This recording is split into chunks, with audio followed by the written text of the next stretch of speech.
दोस्तों आप देख रहे हैं राउत भोजपुरी यूट्यूब चैनल और राउत भोजपुरी यूट्यूब चैनल पर आपका स्वागत है। छात्रों के द्वारा सेना की तैयारी कर रहे जवानों के द्वारा जो सरकारी संपत्ति को नुकसान पहुंचाया जा रहा है, उस पर खेसारी लाल यादव का एक बयान आया है। और उसके बारे में मैं आप लोगों को सबसे पहले बता दूं, खेसारी लाल यादव ने फेसबुक पे पोस्ट किया है कि भाई लोग इहो हल्ला और हंगामा करे से कुछ हासिल ना हुई, शांति से आपन बात सरकार के पहुँचाए के जरूरत बा, समाधान निकली, ऐसे रेल जला के और लोगों के परेशान करके जरूरत नहीं खे। बाकी जय हिंद जय भारत, अपन भाई खेसारी की बात मान ला।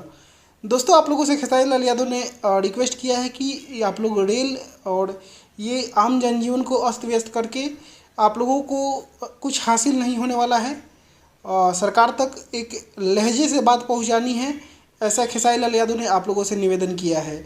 और दोस्तों अगर ऐसा पॉसिबल था तो ज़रूर, देश के जवान इतने हमारे बेवकूफ़ तो है नहीं, हर चीज़ का अपना तरीका होता है और समय के साथ सब कुछ बदलाव भी होता है। अब देखिए ऐसे में खेसारी लाल यादव के इस स्टेटमेंट पे आप लोग क्या कहना चाहते हैं, कमेंट करके बताइएगा। और इसी के साथ मैं इस वीडियो को यहीं पे ख़त्म करता हूँ। आप लोग इस वीडियो को लाइक करिएगा, शेयर करिएगा। मैं मिलूंगा आप लोगों से एक नए वीडियो में, तब तक के लिए जय हिंद जय भोजपुरी।